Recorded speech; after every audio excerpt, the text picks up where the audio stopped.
Hello guys, कैसे हैं आप लोग। उम्मीद करता हूँ सब घर में होंगे, सब ठीक होंगे, सब ज़बरदस्त होंगे। एक बहुत ही अच्छी खासी रिक्रूटमेंट आई हुई है डीआरडीओ की तरफ से। जी हाँ, डीआरडीओ की तरफ से डायरेक्ट रिक्रूटमेंट है आपका गेट स्कोर को वैलिड करके। और टोटल 167 वैकेंसी है। इसकी डेट पहले अनाउंस हो चुकी थी और इसकी डेट भी ख़त्म हो चुकी होती यदि डेट एक्सटेंड नहीं हुआ होता, यदि लॉकडाउन नहीं हुआ होता तो। लेकिन अब ये डेट एक्सटेंड होकर के 17/8/2020 को हो गई है। जी हाँ, 17 अगस्त 2020 तक हो गई है। और जिस लिंक पे जाके आपको फॉर्म भरना है वो लिंक मैं डिस्क्रिप्शन में दे रहा हूँ, वहाँ पे जाके आप इस फॉर्म को भर सकते हैं। यहाँ पे ऐसा लिखा हुआ है कि the recruitment in the discipline mentioned below will be based on valid GATE score and descriptive examination and personal interview. यानी कि आपका गेट स्कोर को वैलिड किया जाएगा, डिस्क्रिप्टिव एग्जामिनेशन ले सकते हैं ये लोग, और पर्सनल इंटरव्यू तो लेंगे ही। उसके बाद यहाँ पे देख लीजिए कि कौन कौन से पोस्ट की कितनी यहाँ पे सीट है। तो सबसे पहले सैलरी की बात कर लें तो सैलरी आपको बहुत ही अच्छी खासी मिलने वाली है। पे मैट्रिक 56,100 के हिसाब से आपको 80,000 पर मंथ मिल जाएगा सैलरी। उसके बाद यहाँ पे देख लीजिए कि जो सीट है आपका इलेक्ट्रॉनिक्स एंड कम्युनिकेशन इंजीनियरिंग में टोटल 31 सीट है, जो कि बहुत ही अच्छी खासी सीट है। यहाँ पे देख लीजिए 31 सीट आपका रखा गया है इलेक्ट्रॉनिक्स एंड टेली कम्युनिकेशन में, जिसमें कि अनरिजर्व कैटेगरी की 15 है, ईडब्ल्यूएस कैटेगरी की 4 है, ओबीसी की 10 है, एससी की यहाँ पे 5 सीट है और एसटी की 3 सीट है। और यहाँ पे इलेक्ट्रॉनिक्स की जो पोस्ट है उसमें आपका इलेक्ट्रॉनिक्स एंड कम्युनिकेशन इंजीनियरिंग वाले भर सकते हैं, इलेक्ट्रॉनिक्स इंजीनियरिंग वाले भर सकते हैं, इलेक्ट्रॉनिक्स एंड कंट्रोल इंजीनियरिंग वाले भर सकते हैं। बहुत ही सारा डिपार्टमेंट है जो कि रिलेटेड टू इलेक्ट्रॉनिक्स होता है, वो सारे इसमें एलिजिबल हैं। अब यहाँ पे देख लीजिए मैकेनिकल इंजीनियरिंग की यहाँ पे 35 सीट है, जो कि बहुत ही अच्छी खासी है। ये अलग अलग कैटेगरी की सीट है, ये जनरल कैटेगरी की सीट है।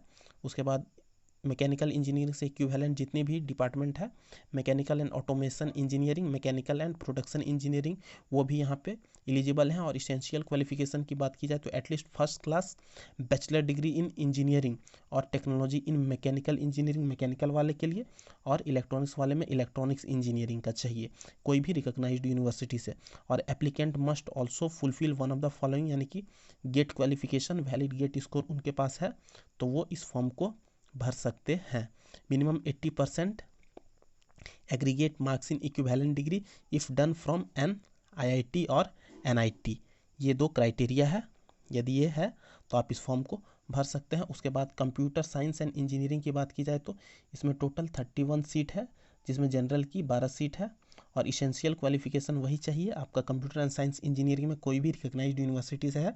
और गेट स्कोर है तो ठीक है, minimum 80% aggregate marks in equivalent degree if done from N IIT या एनआईटी से, यदि आपने किया हुआ है 80% मार्क्स के साथ आपका स्कोर है तो आप इस फॉर्म को भर सकते हैं। उसके बाद computer science and engineering, computer science and engineering technology, software engineering, ऐसा कोई भी ब्रांच जो कि related to computer science engineering है वो इसमें एलिजिबल है, वो इस फॉर्म को भर सकते हैं। उसके बाद recruitment in the discipline mentioned below will be based on valid GATE score and personal interview. जो इलेक्ट्रिकल इंजीनियरिंग की है इसमें आपका वैलिड गेट स्कोर होना चाहिए और पर्सनल इंटरव्यू आपसे लिया जाएगा। उसके बाद यहाँ पे सीट है, टोटल 12 सीट है।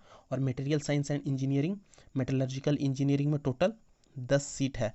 और इसेंशियल क्वालिफिकेशन की बात की जाए तो यहाँ पे at least first class bachelor degree in engineering और technology in electrical engineering from a recognised university और इक्विवेलेंट, और valid GATE score electrical engineering का चाहिए। और इसेंशियल क्वालिफिकेशन मटेरियल में आपका valid GATE score in metallurgical engineering का यदि आपके पास है तो आप इस फॉर्म को भर सकते हैं। उसके बाद मटेरियल इंजीनियरिंग से या related, material science and engineering, metallurgical engineering से रिलेटेड कोई भी डिपार्टमेंट से यदि आपने किया है तो आप इस फॉर्म को भरने के लिए एलिजिबल हैं। उसके बाद कुछ और पोस्ट की बात की जाए तो फिजिक्स की यहाँ पे टोटल 8 सीट है, केमिस्ट्री की 7 सीट है, केमिकल इंजीनियरिंग की 6 सीट है, एरोनॉटिकल इंजीनियरिंग की 4 सीट है।